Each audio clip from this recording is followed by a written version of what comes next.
Always welcome साथियों। Digital class हमेशा आपके साथ विद्वानों अपनी प्रोडक्शन इंजीनियरिंग की सीरीज चल रही है। जो भी कंटेंट अब तक आपने पढ़ा है और आगे इस वीडियो में पढ़ने वाले हैं, सारा कंटेंट आपको पीडीएफ फॉर्मेट में अवेलेबल रहेगा। जिस तरह से मैकेनिकल इंजीनियरिंग जनरल नॉलेज की अन्य सीरीज कंप्लीट अवेलेबल हैं, इस कंटेंट का इस्तेमाल आप SSC, RRB, state, JEE, GATE, BTech, AMI के एग्जामिनेशन के लिए कर पाएंगे। इससे पिछली वीडियो में साथियों हमने जाना था इलेक्ट्रोकेमिकल ग्राइंडिंग ईसीजी। इस प्रकार से आप मटेरियल रिमूव कर कर आ रहे थे। मेथड को डिटेल में जान लिया था। एक व्हील होता है जिस पर नॉन कंडक्टिव ग्रिट लगे हुए होते हैं जो करंट एक दूसरे को टच कर कर स्पार्क पैदा नहीं करते हैं, इसलिए अब यहाँ पर कुछ डिस्टेंस होती है, मध्य में करंट फ्लो कराया जाता है। इलेक्ट्रोलाइट ग्राइंडिंग इसे कहते हैं, जिससे मेटल रिमूव हो जाता है। मेटल ऑक्साइड सरफेस पर बनता है, उसे जो ग्राइंडिंग व्हील है दूर कर देता है हटाकर। तो इस प्रकार से मशीनिंग हो जाती है। हार्ड मटेरियल को भी आसानी से रिमूव किया जा सकता है इन टेक्निक से, क्योंकि यहाँ पर टूल वूल घिसते तो है नहीं, ये सब प्रोसेस किया जा सकता है। अब देखते हैं साथियों, अब तक आप केमिकल रिएक्शन कराकर मेटल रिमूव कर रहे थे, लेकिन यहाँ पर हम स्पार्क जनरेट करने वाले हैं। अब यहाँ पर स्पार्क जनरेट होगा और मेटल रिमूव होगा, मेटल मेल्ट होगा, एवोपरेट होगा। इस प्रकार की मशीनिंग से अब यहाँ पर क्या होगा, वोल्टेज बढ़ा देंगे हम, क्योंकि गैप है उसमें स्पार्क जनरेट करना चाहते हैं मध्य में। अब तक गैप को हम बना रहने देना चाहते थे, उसमें करंट फ्लो होने नहीं देना चाहते थे, जो सर्किट कंप्लीट हो जाए इस प्रकार। लेकिन अब यहाँ पर स्पार्क कर कर सर्किट कंप्लीट कर कर मेटल रिमूव होने वाला है, मेटल मेल्ट होगा, एवोपरेट होगा और आपकी मशीनिंग हो जाएगी। तो आइए आते हैं ईडीएम पर, इलेक्ट्रिकल डिस्चार्ज मशीनिंग की तरफ। यहाँ पर भी अपना सेटअप जमा लेते हैं। कुछ उसी प्रकार की व्यवस्थाएं होंगी सारी की सारी, लेकिन कुछ चेंज आ गया है वोल्टेज करंट में। समझ लीजिए, यहाँ वर्क पीस है, ऊपर की तरफ टूल लगा हुआ है, इनको किसी कंटेनर में रख दिया गया है, टूल को किसी फिक्सर पर रख दिया गया है। ऊपर फिक्सर पर वर्क पीस रखा हुआ है, ऊपर टूल है, मध्य में डिस्टेंस है। इस कंटेनर में डाइलेक्ट्रिक मीडियम, जो कि हाई रेजिस्टेंस है, अब तक रेजिस्टेंस कुछ ज़्यादा नहीं था उसका। इलेक्ट्रोलाइट इस्तेमाल कर रहे थे, पॉजिटिव नेगेटिव आयन टूट कर एक दूसरे काम कर रहे थे, केमिकल रिएक्शंस करा रहे थे। अब यहाँ पर हम चाहते हैं कि जो गैप है उसमें करंट फ्लो ना हो, डायरेक्ट स्पार्क जनरेट हो जाए एक दूसरे को टच करने के लिए। डाइलेक्ट्रिक मीडियम उसे कहेंगे हम, जिसमें हाई रेजिस्टेंस होता है।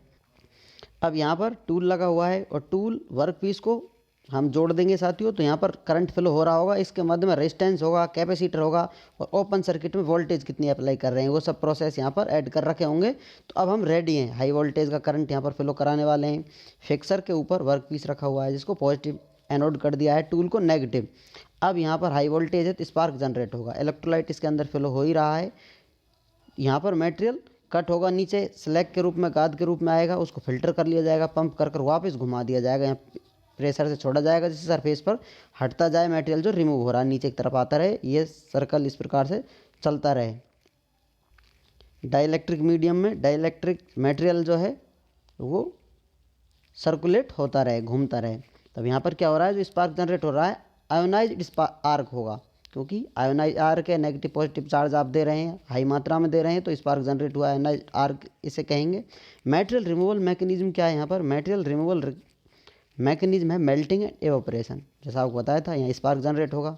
स्पार्क इतना ज़्यादा जनरेट नहीं होता, चिपक जाए, वेल्डिंग कट जाए, इसमें मीडियम है तो ठंडा वंडा होता रहता है, चलता रहता है। माइक्रो लेवल पर धीरे धीरे मशीनिंग होती रहती है, मेटल रिमूव होता रहता है, टूट कर नीचे की तरफ गिरता रहता है, उसको फिल्टर कर लिया जाता है और कचरे को अलग भी निकाल दिया जाता है, फिल्टर में जमा रह जाता है। बहुत ज़्यादा मटेरियल आप रिमूव करते नहीं है, जैसा आपको स्टार्टिंग बता दिया था, कुछ मात्रा में किया जाता है, बिल्कुल सुपर फिनिशिंग के लिए, माइक्रो लेवल पर कुछ चेंज करने के लिए प्रोसेस इस्तेमाल लिए जाते हैं। और ज़्यादा मटेरियल रिमूव करना हो तो आपको लंबा टाइम चाहिए था मशीनिंग के लिए। चलिए कुछ न्यूमेरिकल पोर्शन पर आ जाते हैं। इसमें से किस प्रकार का डाटा आपको दिया जा सकता है, क्या लिया जा सकता है, आपसे क्या पूछा जा सकता है, आपकी राह में क्या रोड़े बन सकते हैं, उन्हें सुलझाने के लिए मुसीबत सफलता की ओर ले जाती हैं, यदि उन्हें आप हल कर देते हैं, अन्यथा आपको बाहर कर देती हैं, आउट रेस से बाहर करने के लिए होती हैं। तो instantaneous capacitor voltage during charging, चल रहा है, आपने चार्जिंग कर लिया है, उस टाइम का वोल्टेज है, किसी क्षण आप देख रहे हैं वी सी, उसे हम एक्सप्रेस करेंगे। तो वी सी किस प्रकार होगा, V C is equal to B naught, bracket में है 1 माइनस ई की पावर है minus T divide by R C. अब किस टर्म को किस नाम से जा रहा है वो सारी अवेलेबल हैं। मैक्सिमम आर्क पावर यहाँ पर देनी होगी, तो एक रेशियो फॉलो किया जाएगा, या फिर फॉलो करते हैं, चेक करने पर प्राप्त होता है। तो डायरेक्ट रिलेशन आप याद रख सकते हैं, V C is equal to 0.72 V naught के बराबर होता है। तो मैक्सिमम आर्क पावर प्रोड्यूस हो रही होगी उस समय पर।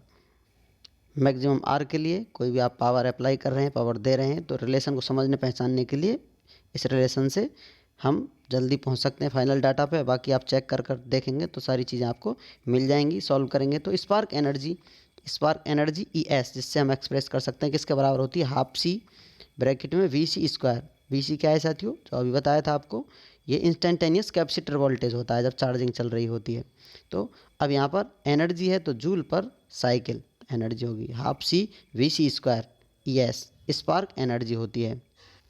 अब यहाँ पर किस लेटर को किस टर्म के लिए यूज़ किया जा रहा है, V0 open circuit voltage, C capacitance के लिए, R क्या है, चार्जिंग रेजिस्टेंस है, और T क्या है, वोल्टेज एट एनी टाइम, किसी टाइम पर किसी समय की बात करी जा रही है तो वहाँ पर वोल्टेज कितनी है, किसी समय की बात हो रही है। एवरेज पावर इनपुट किस प्रकार होगा, P R divide by cycle time. अब पी आर किसके बराबर होता है, half C V C square के बराबर डिवाइड बाई टी टाइम। तो ये यहाँ पर पावर आ जाएगी वाट में। उम्मीद करते हैं विद्वानों वीडियो में दी गई अब तक की जानकारी आपको अच्छे से समझ में आई होगी। अभी भी आपका कोई कन्फ्यूजन है तो आप हमसे कमेंट कर पूछ सकते हैं साथियों। आप चाहें तो कांटेक्ट कर सकते हैं, कॉन्टैक्ट लिंक आपको वीडियो डिस्क्रिप्शन में अवेलेबल रहेगा। वीडियो को अंत तक देखने के लिए, चैनल को सपोर्ट करने के लिए आपका दिल की गहराइयों से बहुत बहुत धन्यवाद। मिलते हैं नेक्स्ट वीडियो में, तब तक पढ़ते रहिए, व्यस्त रहिए, मस्त रहिए। जय हिंद, वंदे मातरम।